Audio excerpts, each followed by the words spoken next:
I'm going to mess up a lot. That's awesome. Just so you know. That'll make me feel way more comfortable. Oh, yeah. Yep. Oh, yeah.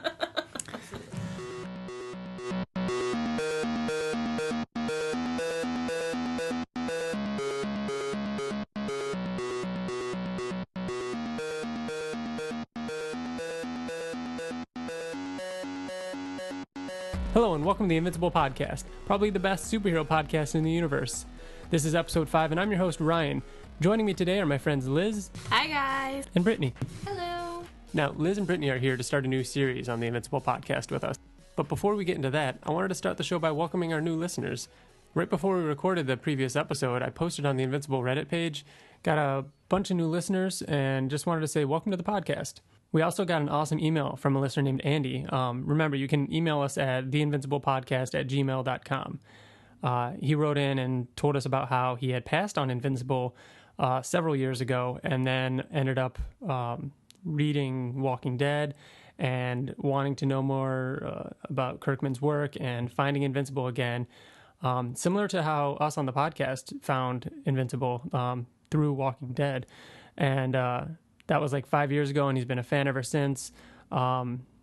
He mentioned Astounding Wolfman, which is awesome. I'm excited to talk about that series in this. And then he ended it with a question. He asked, are you guys going to do reviews of older issues in order or even talk about the other books set in that universe? Keep up the good work, Andy. Yeah, as far as covering the tie-in series and everything, we're definitely going to be talking about those. And when it comes to doing discussions on older issues, I have a couple ideas that we're working on, but one of those ideas is actually starting today. Now, this is going to be a new reader series that I'm starting with Liz and Brittany, and it's going to be all about following a couple readers who have never read Invincible before and trying to, relive the experience of reading Invincible for the first time and all the theories and ideas you have about certain characters and, really getting to capture that excitement of reading it all over again. So now that I've talked forever, Liz, let's start with you. What do you know about Invincible? Have you ever heard of it before? Hey guys. Yeah, I've definitely heard of Invincible before. I'm sure you've listened to the previous podcast or you haven't. I'm the wife of Billy. And so he reads this, he reads a lot of Kirkman, introduced me to Walking Dead, so I've read that. So I was actually really excited to get into this and have something to talk about with him. I did previous comic books too. Didn't you read, was it Girls? I did read Girls. Also growing up, I did Silver Sable. Oh my gosh, I remember that. Yeah, so that was one that I collected and really enjoyed. And, I had a camper that was down the street from a comic book shop, so we'd walk down there, once a month and go pick out new comics and check stuff out. When was that? That was all growing up, all throughout my childhood. I'd go there with my brothers. We'd go check out comics. I used to get the old ones. And I didn't know that. Is that comic shop still around? No, it's closed. It actually really made me sad. Yeah, we went up there and checked it out, a couple years ago, and it was closed down. But they still have all the different stuff on the walls, like Marvin Martian, and there was Casper the Friendly Ghost. Yeah. I used to read, those. That's cool. Yeah, those ones. So, yeah, got a little bit into comics, but this, of course, is much more adult and interesting for me at this point. Well, as adult, I'd say, as Walking Dead. I mean, it gets to those levels, I think.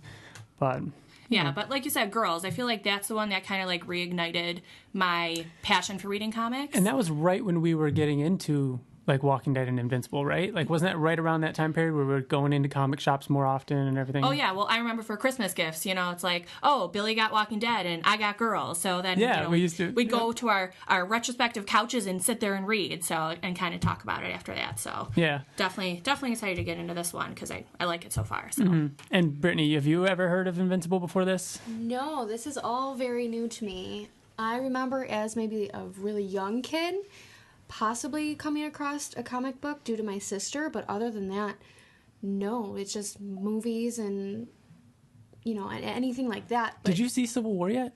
No. Oh, did you see it, Liz? No, Billy went without me. Oh, I'm sorry. It was really good. Shh, spoilers. Yeah, I'm not going to talk about it. So what I did was I gave both Liz and Brittany Ultimate Collection hardcover volume 1. That's the first 13 issues. So if you have the softcover trade paperbacks, that's the first 3, volumes 1, 2, and 3. And that's what we're going to go over today. I mean, we're not going to go over every single issue in detail, But this is going to be basically a general overview for the new readers and what they thought of it and the theories they have. But we are going to start with issue 1 and kind of go into detail on that one because it is issue 1. This is the beginning of the series that we're going to be talking about. So, Liz, why don't you take that? You want to tell me a little about issue 1 of Invincible? When I first got into it, of course, I had Billy peering over behind me, watching my every move as I was reading. He sent me a picture of How I Met Your Mother when Ted Mosby's peeking around the corner because he asked his girlfriend to watch the Star Wars movies, and she said she wouldn't watch them, and he just wanted to, yeah. It was exactly like that, but as I started reading it, I got into, of course, the part that hooked me was when he's sitting there eating breakfast, and he's like, "Oh, Mom, I guess you know where Dad is," and because he's doing something across the world, saving something, and I just love how nonchalant she is about everything. Like, I try to put myself in her shoes. Being a female, I want to relate to a female character, and I just think, I would never be able to be that relax about something. So I just to me that was kind of it set the comedy and the mood, Yeah, and what you're saying about the mom definitely comes up later in the series too, because I had another friend that read it that said that they actually thought the mom was kind of didn't care. But it's more like you said, it's nonchalant. It's like, oh, this is every day to me. This is normal. This is my normal. And then later, again, this is skipping ahead a little bit, but there is that moment in which she's a little worried that maybe he's not coming back. But yeah, we'll get into that. Yeah. And then, of course, the next, after a couple of pages, he's waiting to get his powers, and then the scene where he's at the garbage can or the big dumpster and he throws the garbage bag and it just goes flying. I laughed out loud just because he was finally. It's about time. Yeah. I love William's shirt. It's the old Gap logo, but it says rap. There's a lot of those little Easter egg things that I'll go over a little bit too. Yeah, I know. Actually, later I did see something, the science dog. I remember TJ talking about science dog. So when I saw that in there, I was like, oh, it's something for sure. So. Yeah, science dog is kind of it's a comic book character in his universe, in the Invincible universe. It's kind of like this. It's his version of Invincible to us in a way. What'd you think of him getting a costume, his costume? I think I have a few issues with that one at first, only because I think everything just happened so fast. It was, he's not introduced too much. Yeah, so I don't know. I mean, even to get a new suit, what's his name? Art. Art. Yeah. He was like, well, think of a name, and then it really wasn't. I mean, I understand that the comic book is named Invincible. Mm-hmm. However, being completely oblivious to never reading a comic book, I was just a little. I wish it was introduced more. I wish there was a whole little other segment or page just about how he was really thinking about a good name. Yeah. They in a world these days where we get whole movies based on origins of superheroes and stuff like that, it is kind of crazy that this entire first issue is his life before powers, introducing his family. Immediately he has powers, immediately has a new costume, and at the end he's all set up I'm a superhero. That's the only issue I really had with the first. It was just all too fast. Mm-hmm. I wish they just introduced him a little bit more. Oh, and one thing I like about when he's trying on his costume for the first time, he says, "And what's with all these weird disc things?" And Art says, "They're solar batteries." I designed that costume back when I was under the impression that you and your dad's powers were solar based. It's a Superman reference. His Superman gets his powers from the sun. I thought that was a cool little thing because it's kind of poking fun at he's got the Superman powers that they must work the same way. So yeah, well, that's actually how I took the father character in general. I always thought about him as Superman, mm-hmm. and then later when they started introducing Guardians of the Galaxy or Globe, whatever it is. Exactly, and I always call them Guardians of the Galaxy. It's Guardians of the Globe, but I always do that. Yeah, so Guardians of the Globe, when they introduced them, I was like, oh, there's Batman. Oh, there's Green Lantern. Yes. So that's kind of how I thought of it as it going too. And as far as his costume, I hated those glasses. I was like, what are those for? Oh, the yellow ones? Yeah. Mm-hmm. Now, in the back of the book, there's actually actually, Invincible's original colors were actually going to be orange and yellow, and that's back when the comic was actually going to be called Bulletproof, which I'll bring that up again later, this costume and the name Bulletproof. In regards also to what you were saying, Brittany, about him coming up with the name, I did kind of like how the principal said it to him, how he said, you're not invincible, Yes, absolutely. Like him picking on him stopping the bully in school, which I thought was very Spider-Man. Did you get that, Liz? Absolutely. No, and even prior to you bringing that up, when I was reading, again, because I was already in that mindset thinking of, different superheroes and how this kind of like, mimicking some of their powers or just that idea. So I was already trying to play out scenarios or just, I guess, connect to something I did know. So it did remind me of Spider-Man, that specific scene of the bully and him like dodging him and punching him in a locker. So I did too. But I thought that was, I love his little smirk on his face when he's like, invincible. Yeah. Another Easter egg moment, going back to one of the first few pages when he's meeting William outside of school. The name of the school is Reginald Vo Johnson High School. The name of the principal on his desk is B.N. Winslow, so Professor Winslow. And the boy that that the bully was picking on, his name was Steve White. The principal says it when he's talking to Invincible. And if you look back at the actual boy, he looks an awful lot like Steve Urkel. So Steve White, Steve Urkel, the guy who played Steve Urkel, his name was Jamal White. Jamel White. Jaleel, thank you. Jaleel White. And Winslow, Carl Winslow, the actor who played Carl Winslow was Reginald Vo Johnson. Oh, that's awesome. Yeah. And the name of the first trade paperback is Family Matters. Ridiculous. Yeah. So Kirkman does have a lot of he hides a lot of the little Easter egg things in there, but and all the trade paperbacks most of the trade paperbacks are actually named after like old TV sitcoms like All in the Family or My Favorite Martian and stuff like that. But and then we get his first appearance in costume, and he says, I wouldn't try that, I'm invincible. So that's issue 1. I mean, any other thoughts? Just with, I guess, the artwork. I absolutely love the artwork. However, when he's in costume, you kind of get that sense of what his age really is. But when you're actually looking at him when he's in high school, it's kind of hard to picture him being in high school. They just make him look a little bit older. He definitely does look older. Yeah. Even like the first 2 pages when his mom is trying to get him to come downstairs, I was like, okay, is it about him? Is that the dad? I mean, it's just he just looked much older than a high school kid. Yeah. Now another little thing that before we move off the first issue, but when his dad's fighting on TV, that dragon, Kirkman actually reuses that character later on in the series, but it's a while. So it's actually like a neat little thing that he went back and found a villain that he was fighting, and that's actually a character in the series that he just pulled out from the first issue to reintroduce later on. But yeah, then issue 2, and again, like I said, I don't want to go over every single issue, but I love issue 2, and you guys know why I love issue 2, because you've gotten to the later issue in which this is kind of mimicked.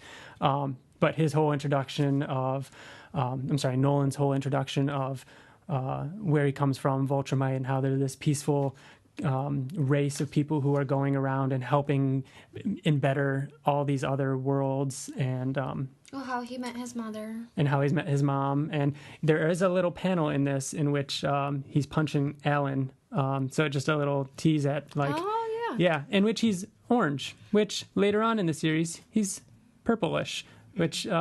listeners of the podcast will know that we got into a little debate on whether or not Alan is purple or orange on a previous episode. Maybe he changes depending on what's going on.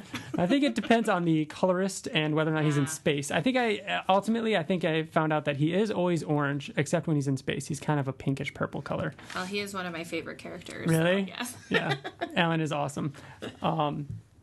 And so... And issue 2 is also where we first get introduced to the teen team, which is kind of a big deal because those become the main characters along with Mark and his dad. And and I just love the names, the naming conventions that Kirkman uses. Atom Bomb or something like that. Adam, Eve, like Adam and Eve, and Adam. Adam because she manipulates atoms. Rexplode. Rexplode, Yeah. That's actually TJ's favorite character is Rexplode.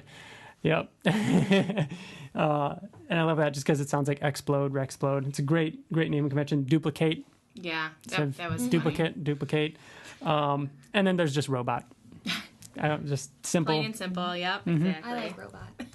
You like robot? I do. I like robot. Yeah. You know, and as far as like the teen team getting introduced, this was like the first really peek into knowing that this is a whole world of superheroes. It's not just a few here and there. It's that they are in the whole universe, you know? Yeah, and again, like other things in media these days, in movies and TV shows, often you're introduced to a superhero and they go through their origin story and they're the only one. You know what I mean? Like Arrow or Flash or Batman, Superman. Typically those movies and shows, they're really the only one, and then all the other heroes and villains pop up around them.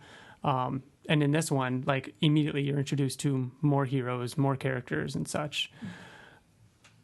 But one thing that I loved, just flipping through here, I love in issue 3 when Nolan is flying with Mark, and he flies away for like a split second, then appears and says, "Oh, sorry, there was a chemical or a fire at the chemical lab or whatever at the college." And then like later on, and I think it's issue 6, Mark and William are getting a tour of the college campus, and the person giving the tour said, "Oh, I can't show you that division because there was a chemical fire."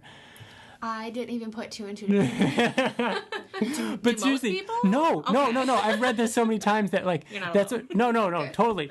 But there's these little things that I love picking up on that I just like sharing because they're fun little like Easter eggs in a way. Like Twin Pines Mall is from Back to the Future.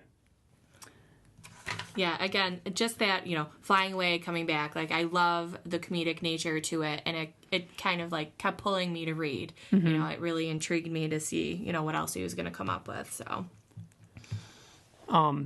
The other thing is, like, the whole first story arc, the first, like, 4 issues or whatever it was, is all based around, like, somebody putting bombs into students. Did you have any theories or did you have any idea? And the weird thing about that is that's not like the series. The series doesn't have mysteries like that, and it's very Scooby-Doo, you know, and it No, I had no idea. Like, because when they're all introduced and Nolan talks about where he came from, everything's always like aliens and monsters. So just to even think it was a teacher. True. Yeah, you are introduced pretty quickly to this world of you know, superheroes and everything. Now, for me, I had no idea, and nor do I like to venture guesses because I hate to be wrong. So even like asking to make predictions of, you know, what I thought was happening or making notes, I was so afraid to like write something down and be wrong about it. But when I found out as a teacher, I was kind of like, oh, of course it is, you know. I liked when Mark and Eve showed up when they found out that it was the teacher. They showed up and the teacher said, "Oh, you know, very well, Mark and Samantha, you know, come inside." And they're like shocked that they know that he knows their identity. And he's like, "Are you kidding me? You're not even wearing a mask." I love that. And like, I remember like his reasonings were actually like really intense too. What was it? It was very serious. There was issues going on with, you know, popular kids and in high school, and they actually caused his son to commit suicide. Yeah. Oh, and it led to his divorce, and then he lost his job, and really intense stuff. And he turned himself into a bomb, and Mark blew him up, and that's actually how the first issue started. Again, the series doesn't really continue that style of doing like flashbacks and everything like that, and the, you know, Scooby-Doo murder mystery and everything. But I thought it was a cool little way to start the series. And can we just point out that's the first time we can see Eve's butt, because there's been much talk about who is going to play Eve because she has such a nice butt. That's and true. Let me tell you, Brittany and I, we can rival that butt. Yeah. No comment. My fiance's in the other room. So, but right after that, we get introduced to Alan. Now, I don't know how much you guys are going to agree because of how little you've read of Alan. But I thought right away when we had a podcast in which we talked all about the Invincible movie and who we'd cast and everything like that. I immediately thought of The Rock. Sorry. It's so good. He looks just like him. It's just like him. He's just and that big, bulky, like just smirking and kind of goofy and dumb and just. Well, I love The Rock, so that'd be He about would be it. perfect. Yeah. But yeah, you mentioned he was one of your favorite characters of this. How perfect. One of my favorite characters with one of my favorite guys. Mm-hmm. Ryan Reynolds would be good though too. Ryan Reynolds, I could see that. Yeah, especially Green early Lantern, on. I don't think you can really. You can't cross. Yeah. It's a little too spacey. Too spacey. That's a good point. Oh, Deadpool was so good. That's on Blu-ray this week. Today? No, Tomorrow. It comes out on DVD tomorrow. I'm watching on Vumu. Shh. Oh shit. And moving on, we've got the return of the trash bag that Mark threw back in the first issue. William getting called different names. Do you prefer Bill? Do you prefer Billy? Can I just say that part was hysterical? Why can't I just be called by my own name? But it's so true. It's always what do you want to be called? I'm being an Elizabeth. I'm like, Liz, Beth, Lizzie. Everyone always asks, what do you want to be called? I'm like, Elizabeth's fine. It's my name. Yeah. So and not only that, but you call Bill Billy, and we call Bill Bill. Yeah. So it's very similar to this. And when we've that got ended there, I was like, this is I gotta keep reading. Somebody. Okay, so what Liz is referring to is the Eve showing back up at the bridge, the teen base, and just saying, no. And what did you think happened? Well, this was the first point where I was like, oh, I have to keep reading. There's different points where I was like, oh, I can pause here or, take a break. But this is where Invincible got me, where I had to keep reading. Okay. So, no. I thought someone had died, of course. I thought maybe Robot was dismantled. I really had no idea. I did not expect what happened. Thinking the worst. Yeah. Did you have a part, or did we get to it yet, in which you were hooked at all, Brittany? Yes. No, we haven't gotten to it yet. Okay.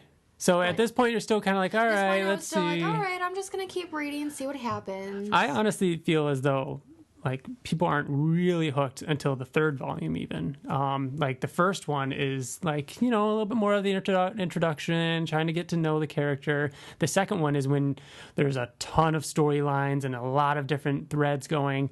And then the third one is when they start wrapping things up in a really crazy, amazing way. And that's usually what I tell people. So the first one, I mean, you both, I seem to have read it relatively quickly and were cool with it. So I think that's a good sign.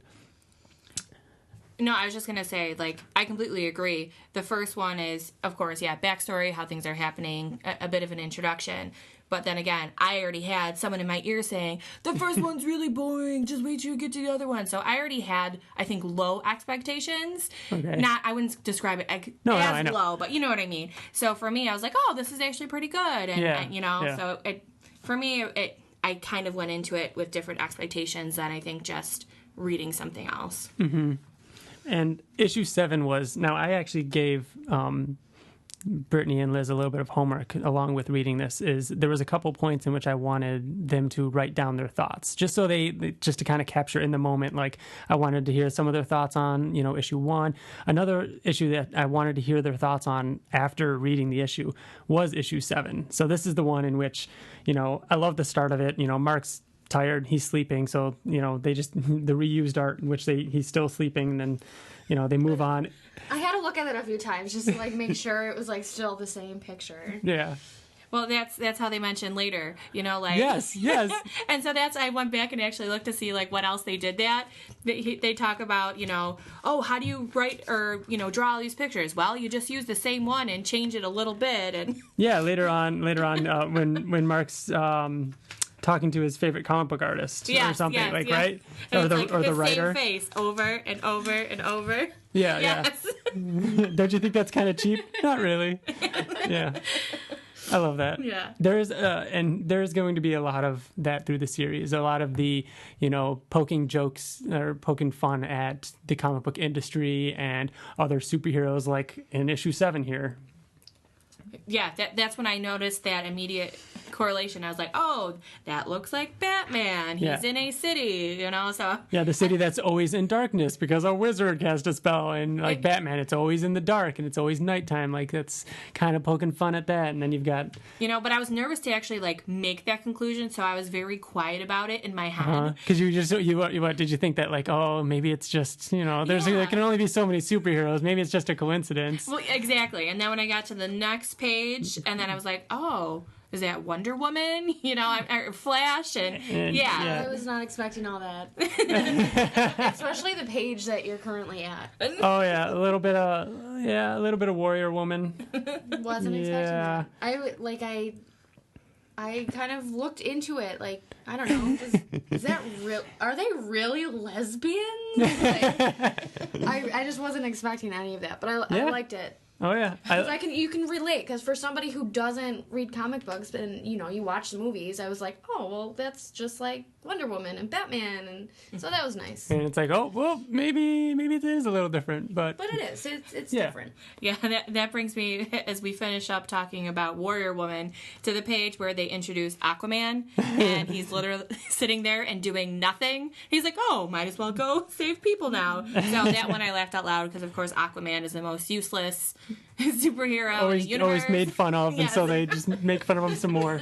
So I thought that was really funny that they poked fun at that. Mm-hmm. And then we got the Green Lantern character, where I guess I'm not sure. I'd love to get some more backstory on that character. Like, he swallows some stone or something and has to puke it up every time to change back. And then you got the Martian Manhunter character who can change shape and form and everything. Now, there's actually an Easter egg on this page in which I never noticed until, a couple months ago when I was rereading this volume, kind of getting prepared to record this episode.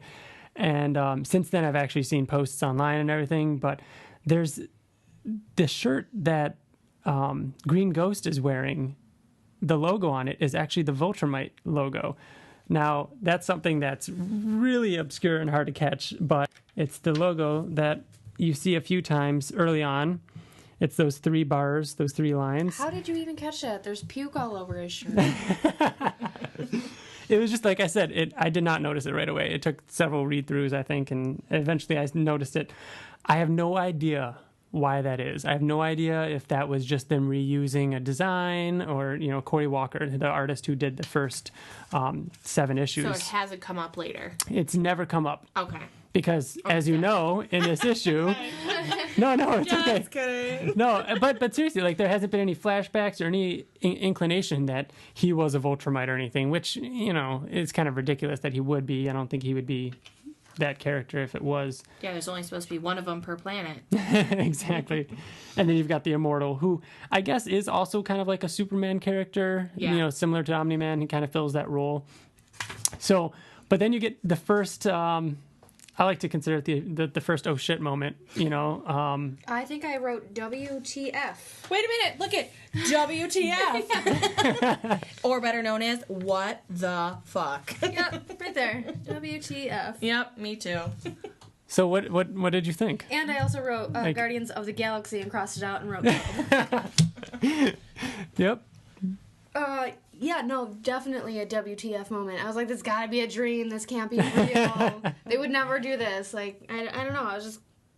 This is the part that got me hooked. Mm-hmm. Okay, so this was your moment. This is the moment. That's what I would think would be the moment. Absolutely. So I, too, had, similar feelings, like, what is going on? So I entertain all these different theories of, oh, maybe it's a shapeshifter, or shapeshifter? Shapeshifter, there we go. Maybe it's a shapeshifter, Or being controlled or something. Yeah, but then I thought about, there was a point earlier in the issue where he's fighting someone, and Mark's like, Dad, and his eyes look extremely angry. And he kept saying, like, oh, you don't know something until you have your full powers. So for me, I kept thinking of this of, what's really going on here. So I kind of had that inkling that there is, of course, something more. But the idea too of maybe the other dimension changed him. Yeah, because when he said get off my planet, and he was fighting those aliens, the Flaxons, who took him into the other dimension. So yeah, that's a great theory that something happened to him in the other dimension. So following that, we've got the funeral. Now this is issue 8. Issue 8 is a big deal because this is Ryan Ottley's first issue. Up till this point, 1 through 7 was Cory Walker, and from this point on, Ryan Ottley takes over as the lead artist. There are points in which Cory Walker comes back for stints here and there, but otherwise, this is when Ryan Ottley takes over. So you will notice a change in art a little bit, and as the series goes on, it was really cool to see Ryan Ottley grow as an artist, because it just gets better and better, and it gets to the point where it's just amazing. What? I thought that was hilarious when her mom walked in, and just the way her face looks. When Mark's mom walks in on Eve crying on Invincible's lap. Downstairs, both of you. After so much what's going on? And the last thing you see is Mark's dad killing everybody, everywhere. and then you get Eve on Mark's lap. Yeah, and this issue is also when we get to meet Amber, the blonde, who we've got. So now we've got a blonde and a redhead, and a superhero who's in high school. Sound a little familiar? Spider-Man. Yeah. I think Spider-Man's the only movie, because again, no comics. I don't like Spider-Man. You don't like Spider-Man that much? Don't like Spider-Man. What is it that you don't like about Spider-Man? It's most probably the characters, but it's just, I don't know, you get bit by a spider. Everyone else, it's more involved in how they got their powers. It's just, I don't know, I just found it to be cheesy. Yeah. Or how they had to keep redoing it over and over. Oh my gosh. Yeah. How many times have you seen Peter Parker bit by a spider? Yeah, I'm just over it. I'm over Spider-Man. Mm-hmm. Doesn't that look like TJ? It looks like TJ all day. It looks exactly like TJ. And is this why he named his cat Grayson, or does it have to do with Batman? I think there's both. I think it's both.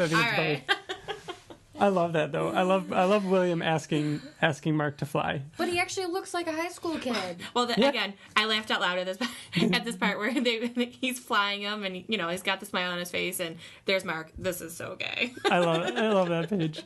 It's so funny. Yeah, Billy caught me laughing out loud, and he was like, "What?" So I had to tell him. He's like, "Oh yeah." And Brittany, the beginning of issue 9. Does this look familiar? It's Star Trek all day. Right? I am a Trekkie. I thought you'd love that. Yeah. When I was like, yes, something I get. Just another funny little Easter egg of them and Alan again. Oh, and I love this issue. I love the issue in which they're recruiting for the new, let's see if I can get it, Guardians of the Globe. Yeah, got it. There's this awesome scene with Rex and Monster Girl. Now, what did you think of Monster Girl? Because she's one of my favorite characters in this volume. And again, this is just this scene alone is hilarious. I loved it. I love Monster Girl. This little girl who's you knew she was gonna be a little spicy, but you knew it was coming. Yeah, and just any chance you get to see Rexplode get his ass kicked, because at this point you know him as cheating on Eve and arrogant. Yep. Yeah, no, I of course love Monster Girl. I don't know if you saw the movie Zoom, but the little girl Cindy who's got the superpowers and she wants to be called princess, this is what it made me think of. That's funny. That's not the first. Oh no, that's Zoom. Never mind. I was gonna say I always get that one mixed up with Sky High, and we referenced Sky High earlier in another podcast. Yeah, but I really like Monster Girl, and these quick introductions. Of course she becomes part of the team, so I expect she's gonna have a big part in Invincible. Mm-hmm. That's one of my main. Yeah, and she became one of the team members, right? Yeah. Yep. Yeah. Monster Girl, Shrinking Ray, Duplicate, Black Samson, and Rexplode, actually. Now, in this scene where Robot and Invincible are walking, did you notice this little character in the background? No. The same costume. That's hysterical. Yep. That's the costume that Invincible tried on in the first one. That's a character that's called Bulletproof, and you'll see more of him later, which is the name of the what they were originally going to call Invincible. So they ended up reusing that character's name and that character's costume and turned it into a completely new character. Yeah, I'm looking forward to actually seeing the team more in action and seeing their powers since they've just been developed, because after seeing who was in the team, I was kind of like, really, out of everybody that was there to try out, that's the best of the best. Mm-hmm. So I didn't want to feel negative about it. So I'm really looking forward to seeing what their powers really are and how they utilize them. Yep. And like I said, this volume is very much the introduction to everybody, and the next one is when shit starts to hit the fan. Also, a really obscure reference is the detective who's working on the case of who killed the Guardians. Always says Herm, and is in this trench coat with the hat and everything like that. That's a reference to Rorschach from Watchmen. He always says Herm and stuff and mumbles when in the actual graphic novel for Watchmen, and he kind of looks like him with the trench coat and is that an ascot and the scarf. Yeah, something about him seemed very familiar to me. So that's, What's his name's like Demon Darkblood or something like that. Yeah. So then we get to the big moment of Omni-Man killing Immortal again. And the awesome shot of, the one-for-one shot of Nolan reaching out and saying the exact same line of, "Son, time to tell you the truth of where we really came from."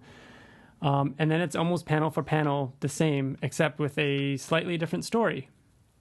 So, except at this time, Alan is purple, pink, whatever you want to call it.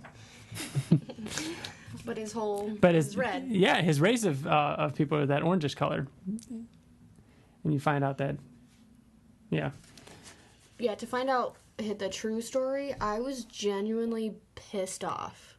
Really? Like, it was this whole front, and getting married, producing a child, now he has powers, but, like, it just seemed all pointless.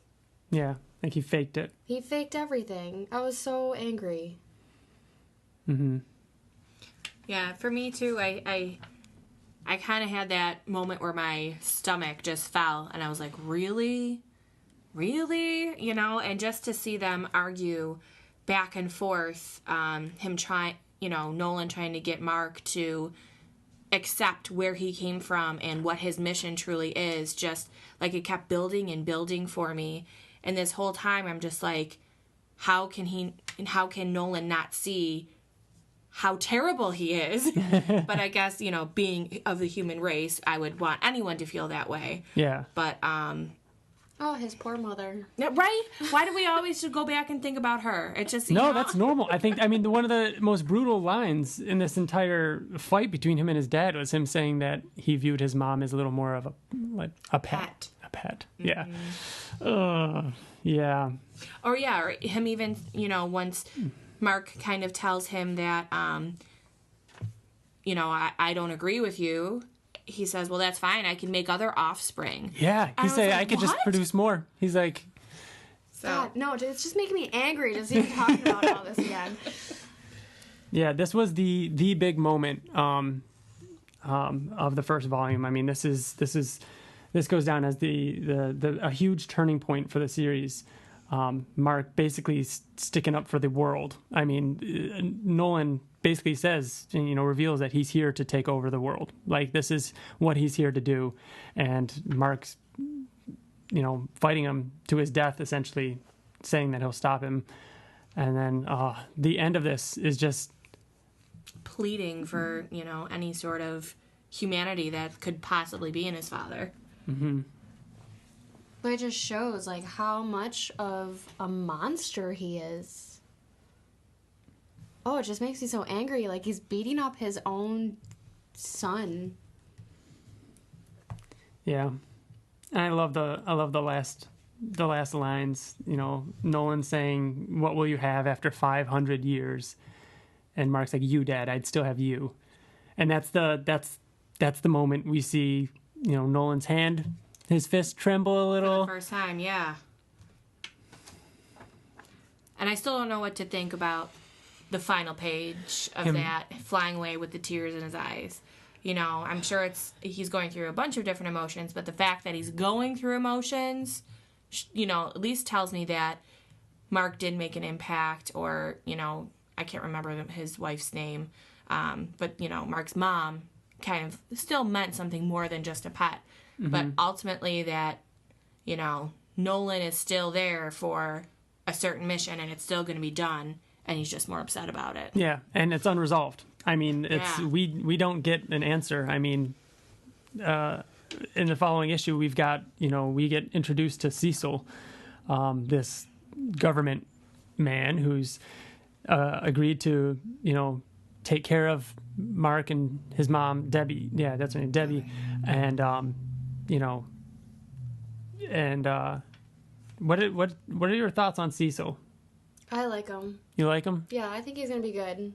When I read, like, in my head, when I'm reading what he's saying, I think of, what's his name? Rip Torn? Like, his voice. He's on all, like, the Men in Black movies. Yeah! Like, he that's just, like, the voice that comes over in my head. I think he's going to be good. He's hosting an intergalactic cutter. Yes! For some reason, that line always stuck to me. I think he's going to be good. Yeah, I like him. Like the White Room. You get to see for a second when he turns the lights off or on or whatever in the White Room. You see that they're putting Immortal back together. Again. And Mark takes the job. So Mark is working for the government, doing essentially what his dad did. He was kind of the go-to man with the earpiece and get called in. And, you know, so he's kind of the official superhero now. He's got his little beeper. And Cecil telling Mark that they released the audio and his mom hearing all of it. I forgot about that, not until you said it. Yeah. Just like salt in the wound kind of thing. So she's got to know what happened, though. Yeah, you're right. Like, what if what if he comes back and he's like, I'm sorry? Like, I would not take that back. Mm-hmm. First of all, she's human. So if that ever does happen, I predict she would take him back. I hope not. Yeah. One of the last pages here, Biplane. This character that Immortal threw into space back in like issue 7 or something like that. He said, when in doubt, throw them into space. And he threw that guy into space. And it's just him floating up there now. And then he has this little heart-to-heart with Alan, who's showed up again, too little, too late, to tell him that there's a Vulture on the planet, and Mark explains everything to him. And that's where we leave him. Mark's... But now he has a friend. I feel like he's going to be more of a friend. He's going to be helpful. Mm-hmm. Any other, like, theories on characters? I mean, where do you see things going with, like, Cecil and maybe the teen team? You've got Nolan, who went off into space, like you already said, like his mom and, you know, what she's going through now. And yeah, for me, like, what I think could possibly be going on is, I mean, he left, and I feel like he didn't leave just to go think about things. Mm-hmm. He left to go back to his planet. You know, he's got enough information about him now. He did his job. They're weak. So I feel like he's going back to get whoever he needs to invade Earth and finish his purpose. Now, we know the comic is called Invincible, so it's going to be about him, his team, fighting against them. That's the part where I really kind of don't feel really confident in a prediction. But I will say, I feel like he and Amber, the blonde, you know, whatever. They're just a thing in the now. His soulmate, of course, is Eve, because why not? Of course. Cecil, I really don't know how to feel about him or what's going on. I always feel like any secret government thing is like a cover-up for something. So I'm still on on edge about him. He seems nice. Especially after what happened with Nolan. It's almost like every character now, like, who do you trust? Yeah. Like, you've been fooled already that this loving father would do such a thing. That. But Cecil also admitted that, too. He's like, I didn't see this coming. I've known your father forever. So I think there's going to be good things with him. He's a smart man. He knows what he's doing. Brittany, what are you looking forward to most out of all these storylines? Like, what do you want to see happen? All like, the characters. what answer do you want? I want to see more of the team. I want to see what they can do. I want to see him as an actual like team. Yes, I'm sure he's going to be awesome as just Invincible, but knowing there's a team out there that he's going to work with, I want to see what everyone can do. Mm-hmm. And I guess this is to either of you. Was there anything you didn't really care for? I know in the beginning we kind of talked a little bit about how quick it was with you, Brittany, and how kind of the costume and kind of felt a little rushed. Was there anything, Liz, that kind of jumped out to you that you didn't really care for? Well, I wouldn't say that I didn't like something. I didn't like what happened in the story, so I guess it was successful. Yeah, it made you feel bad. Yes, yeah. So that's a mark of a great writer, right? Yep, exactly. But overall, I liked it. Yeah, so I guess comedy, that's a good question.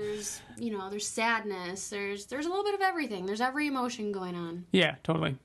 Yeah, and actually one of my questions I wrote down is, will Nolan be Invincible's enemy? And it became very clear that that's exactly what's going to happen. Is he the Joker to the Batman? Yeah. Yep. Exactly. So I'm still devastated about it a little bit. Yeah, it's bringing back. I'm sorry to bring this back.